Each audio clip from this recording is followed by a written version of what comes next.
இன்று புறநிலைகளில் சில செயல்கள் ஒரு பொருளுடன் மற்ற பொருள் இணைக்கப்படும் பொழுது எப்படி அதனுடைய கலவையிலே புது புது பொருளாக புதிதாக உருப்பெறுகின்றதோ, இது புறநிலைகள் எப்படியோ அதுபோன்றுதான் அகநிலைகள். அது பொருள் சார்ந்த நிலைகள் என்று எண்ணுகின்றோம். இதிலே குணத்தினுடைய அடிப்படையிலே நம் உடலுக்குள்ளும் எந்தெந்த அடிப்படையிலே நம்முடைய குணாதிசயங்கள், நம்முடைய மனோபாவனைகள், நாம் உணர்ச்சி வசப்படும் செயல்கள் அமைகின்றதோ அதற்கு தகுந்த இந்த உடலுக்குள் துரித கதியில சில மாற்றங்கள் ஏற்பட்டு அதனால் சில நோய்களையும் நாம் சந்திக்க நேருகின்றது. பரம்பரை நோய் என்று ஒரு சிலவற்றை சொன்னாலும் திடீரென்று இன்று மிகவும் சிறிய வயதிலே கூட, உதாரணத்துக்கு எடுத்துக்கொண்டால் சர்க்கரை நோய், இரத்த கொதிப்பு போன்றவைகள் இன்று மிகவும் குறைந்த வயது உள்ளவர்களுக்கு கூட இது தாக்கப்படுகின்றது. அதற்கெல்லாம் என்ன காரணம், எதனால் இப்படி ஏற்படுகிறது என்பதை ஞானகுரு இந்த உபதேசத்திலே உணர்த்துகின்றார்கள். நாம் சாந்தமும் அன்பும் பண்பும் கொண்டவர்களாகத்தான் இருக்கின்றோம். ஆனால் நாம் அன்றாடம் உற்று பார்க்கக்கூடிய, மற்றவர்களும் பழகக்கூடிய பத்திரிகைகளோ அல்லது டிவியோ இதுபோன்று அதிகப்படியாக சில பதிவுகளை நம்மை அறியாமலே நுகர நேர்ந்தால் அது நம்முடைய சிறு வயதிலே கூட குணாதிசயங்களை மாற்றிவிடுகின்றது.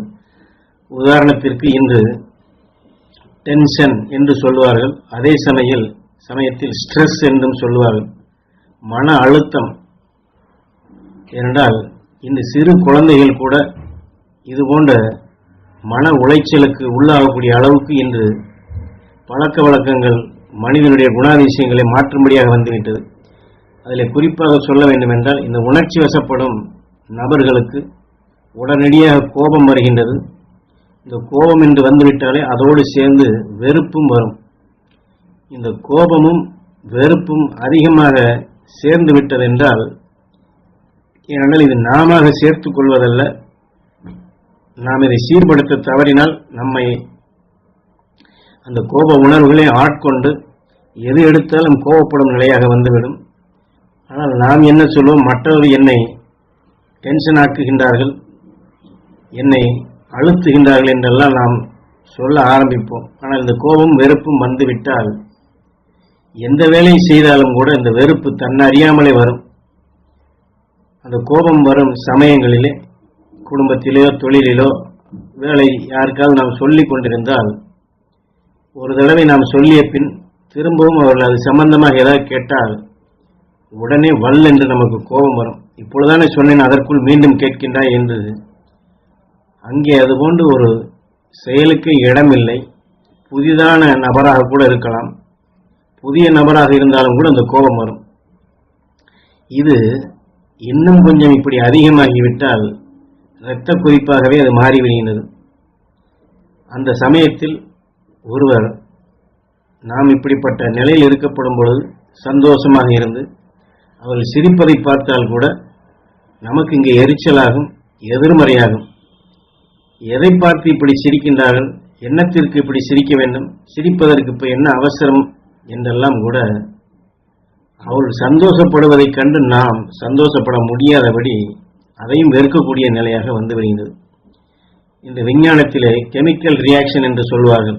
ஒன்றுடன் ஒன்று கலந்த பின் ரியாக்ஷன் எதிர்மறையாக ஆவது போன்று, நாம் எந்த சந்தோஷப்படக்கூடிய நபரை பார்த்து அவர் சிரிப்பதை நம்மால் ஏற்றுக்கொள்ளாதபடி அதை வெறுத்து ஒதுக்குகின்றோமோ, நாம் சாப்பிட்ட ஆகாரத்தில் உள்ள, அதாவது குளுக்கோஸ் என்று சொல்வார்கள், இந்த சர்க்கரையை அது உடலில் உறுப்புகளில் எந்தெந்த அந்த சுரக்கக்கூடிய பாகங்களிலே அதை சேர்த்து உடலிலே இரத்தத்திலே சிவப்பு அணுக்களாக மற்ற அணுக்களாக சக்தி வாய்ந்ததாக மாற்றுவதற்கு பதிலாக அதை பிரித்து விடுகின்றது. அவர்கள் சந்தோஷமாக இருக்கின்றார்கள் என்றாலே எதற்காக இப்படி சிரிக்கிறார் என்று வெறுப்பு வரப்படும் போது இந்த சர்க்கரை என்றால் நாம் அங்கே பிரிக்கின்றோம். அந்த சந்தோஷத்தை நம்மால் அனுபவிக்க முடியவில்லை, ஏற்க முடியவில்லை. ஆனால் அவர்கள் சந்தோஷப்படுவதை பார்த்து நாம் வெறுக்கின்றோம். உதாரணமாக மூசிக வாகனா, பிறருடைய உணர்வுகளை நாம் சுவாசிக்கப்படும் பொழுது அந்த உணர்வு தான் நம்மை இயக்கும்.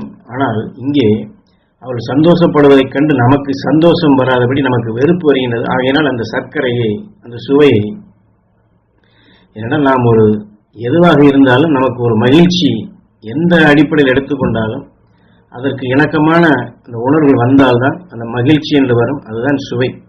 ஆக இந்த சுவை கொடுக்கக்கூடிய மகிழ்ச்சியை நாம் வெறுக்கப்படும் பொழுது அது பிரிந்து விடுகிறது என்று ஞானகுரு இங்கே தெளிவாக சுட்டி காட்டுகின்றார். அதாவது நாம் வெறுக்கும் பொழுது அந்த சுவை பிரிந்து அது பிரிந்து செல்லப்படும் பொழுது சர்க்கரை நோயாக வந்து விடுகிறது.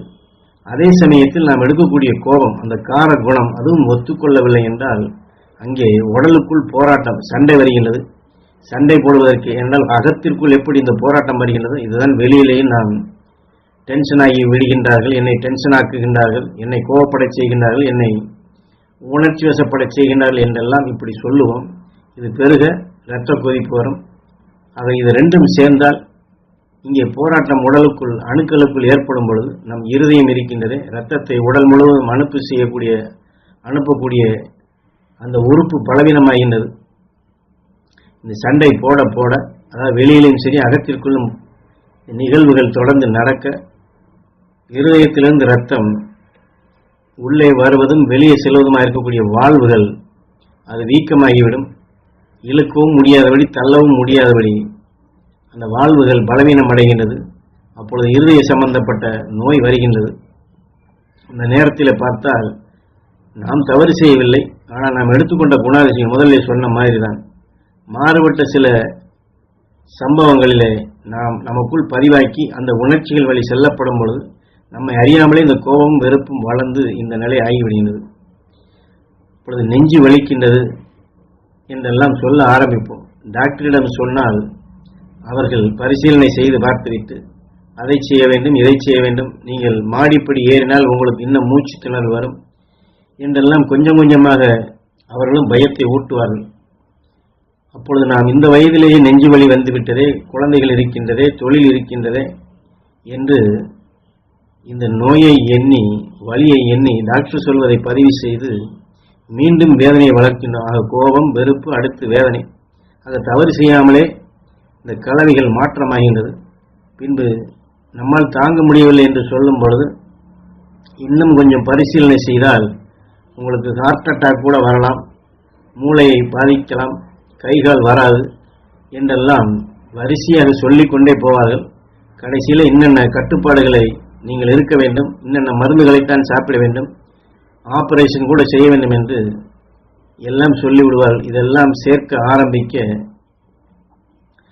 நாம் சாதாரணமாக அடுத்த ஒரு செயலை பார்த்து இப்படி நமக்குள் வளர்த்து கொண்ட குணாதிசயங்கள் கடைசியில் நம் உடலை எண்ணி வேதனையை இன்னும் அதிகமாக வளர்க்க ஆரம்பிக்கின்றன. எதுவுமே முடியவில்லை என்று. ஆனால் இது எதுவுமே டாக்டரிடம் செல்லவில்லை, நாம் பரிசோதனைக்கும் செல்லவில்லை என்றால், உடலில் மேல் வலியோ அல்லது தலை சுற்றலோ வருகிறது என்றால் சுக்கையோ மிளகையோ எதையாவது சாப்பிட்டு விட்டு ஒரு சிலர் பார்த்தோம் என்றால் டாக்டரிடம் செல்லாமலே இருப்பார்கள். ஆனால் ஒன்றும் செய்வதில்லை. ஆனால் ஒரு கட்டத்திலே இது என்ன ஏது என்று பார்க்க வேண்டும் என்று டாக்டரிடம் சென்று பரிசோதித்து பார்த்த பின் இன்னென்ன வகையில் உங்களுக்கு பாதிப்படைந்திருக்கிறது என்று சொன்னால் போதும். முதலிலே சிறிதளவு அந்த உணர்வின் இயக்கமாக நமக்குள் தெரிந்தது அந்த இரத்த அழுத்தத்தை. என்றால் ஒரு சிலர் நான் நன்றாக இருக்கின்றேன் என்று நினைத்து கொண்டிருப்பார்கள். ஆனால் பரிசீலனை செய்து உங்களுக்கு இரத்த அழுத்தம் இவ்வளவு இருக்கின்றது, உங்களுக்கு சர்க்கரை இவ்வளவு இருக்கிறது என்று சொன்னால் போதும், அடடா எனக்கு இரத்த அழுத்தமா, அடடா எனக்கு சர்க்கரை கூடிவிட்டதா என்று இந்த நினைவின் உணர்வுகள் அழுத்தம் அதிகமான பின் பார்த்தால் கொஞ்சம் போல் கூட இருக்கக்கூடிய சர்க்கரை 200, 250 என்று மேலே சென்றுவிடும். அதுபோல் இரத்த அழுத்தம் சிறிதளவு கூட இருப்பதை அதிக அளவாக காட்டிவிடும். அதற்கப்புறம் நாம் என்னதான் சொன்னாலும் செய்தாலும் அவர் சொல்லக்கூடிய மருத்துவத்தை செய்யாமல் இருக்க முடியாது. ஆக எண்ணங்கள் அதுவரை வலுவாக இருந்தது பலவீனம் அடைந்து விடுகிறது. ஆக எண்ணங்கள் பலவீனம் அடையும் பொழுது இன்னும் கொஞ்சம் அவருக்கு அதிகமாகிவிடுகிறது. ஆக இப்படி சிறு வயதிலிருந்தே நம்முடைய குணாதிசயங்கள், நம்முடைய பழக்க வழக்கங்கள் இதை சமன்படுத்தவில்லை, சீர்படுத்தவில்லை, சீர்தூக்கி நாம் சிந்தித்து பார்த்து சமப்படுத்தவில்லை என்றால் நம்மை அறியாமலே ஆன்மாவிலே எத்தனையோ விதமான உணர்வுகள் சேர்ந்து சிறுக சிறுக நம் இரத்த நாளங்களில் கலந்து அதிலே வடிக்கப்பட்டு நரம்புகள், எலும்புகள் என்று இப்படி ஒவ்வொரு உறுப்புகளாக சென்று அதற்குண்டான, அதாவது ஆங்கிலத்தில் சொல்வது போன்ற கெமிக்கல் ரியாக்ஷன் என்று சொல்லுகின்றன, ஒன்றுக்கொன்று கலவையாகி ஏற்றுக்கொள்ளாதபடி பிரிந்து உடலில் இருக்கக்கூடிய சுரப்பிகளும் அது பாதிப்படைந்து இதுபோன்று சர்க்கரை நோய், இரத்த கொதிப்பு, மூச்சு திணறல், இப்படி வரிசையை சொல்லிக்கொண்டே போகலாம். நம்மை அறியாமலே தான் இதையெல்லாம் வருகின்றது. ஆனால் வயது ஆனால் வந்துவிடும் என்றெல்லாம் கூட நாம் எதையோ நினைக்கின்றோம். ஆனால் நம்முடைய குணாதிசயங்கள் தான் இதற்கெல்லாம் காரணம். அதற்குத்தான் இதையெல்லாம் மாற்றுவதற்கு அவ்வப்பொழுது வருவதை அந்த கணமே வெறுப்போ, கோபமோ, ஆத்திரமோ, நம்மை அறியாமல் வேதனைப்படக்கூடிய நிலைகளோ, நம்முடைய எண்ணங்கள், உணர்வுகள், நினைவுகள், உணர்ச்சிகள் நம்மை அறியாமலே எல்லை கடந்து அதுபோன்ற செயல்கள் வறுமை என்றால் உடனே ஆத்ம சுத்தி செய்து ஈஸ்வரா என்று புருவ மத்தியிலே எண்ணி மகேஸ்வர சக்தியை பெறக்கூடிய ஒரு பழக்கமாக நாம் கோபத்தையோ வெறுப்பையோ வளர்ப்பதற்கு பதிலாக தியான பயிற்சியாக எடுத்துக்கொண்டு அவர்கள் மகரிஷி சக்தியில் நாம் பெருக்க அந்த வட்டத்திலே நம்முடைய நினைவாற்றலை கொண்டு செல்லும் என்றால் எதையுமே மாற்றி அமைத்து சமப்படுத்தக்கூடிய அந்த ரிஷிகளுடைய ஞானிகளுடைய உணர்வு நமக்குள் வரப்படும் பொழுது நம்மை நாமே நம்முடைய எண்ணங்கள், உணர்வுகள், குணாதிசயங்களை அது எந்த அளவிற்கு நாம் எதை எடுக்க வேண்டும், நாம் கோபப்படுவதால் என்ன கிடைக்கப் போகின்றது, இதை வெறுத்தால் என்ன கிடைக்கப் போகின்றது என்ற இந்த உணர்வின் அழுத்தம் கொண்டு, ஆகவே நாம் இது கோபப்பட வேண்டியதில்லை, இதை நாம் வெறுக்க வேண்டாம், அவர்களுக்கு இது கிடைக்கட்டும், நமக்கு இது கிடைக்கட்டும், எல்லோரும் நலமாக இருக்க வேண்டும், எல்லோரும் தெளிவாக இருக்க வேண்டும், எல்லோரும் சிந்தித்து செயல்பட வேண்டும், எல்லோரும் உடல் நலத்துடன் வாழ வேண்டும் என்று நாம் கொஞ்சம் நம்முடைய சிந்தனைகளை, நம்முடைய குணாதிசயங்களை பக்குவப்படுத்திக் கொள்வோம் என்று நாமே நம்முடைய பழக்க வழக்கங்களை ஞானிகள், மகரிஷிகள் உணர்வு கொண்டு அதை கட்டுப்படுத்த, அதை சமப்படுத்த, பக்குவப்படுத்த பழகி கொண்டால் நம்மை அறியாமலே உணர்ச்சிகளை தூண்டும்.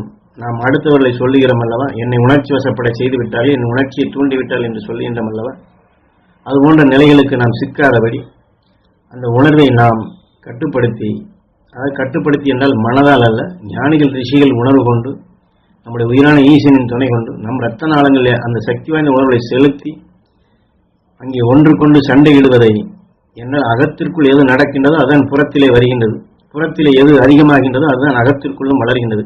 ஆக இந்த அகம் புறம் என்ற நிலைகளை ஞானிகள் உணர்வு கொண்டு எதையுமே மாற்றி அமைத்த, சுவைப்படுத்திய, தெளிவாக்கிய, சிந்தித்து செயல்படக்கூடிய ஞானிகள் உணர்வு அருள்வழி செல்லப்படும் பொழுது இதுபோன்று நம்மளை அறியாமலே நமக்குள் கடுமையான விளைவுகள் உண்டாக்கக்கூடிய தீமைகளிலிருந்து, நோய்களிலிருந்து நம்மை நாம் காத்துக்கொள்ள முடியும்.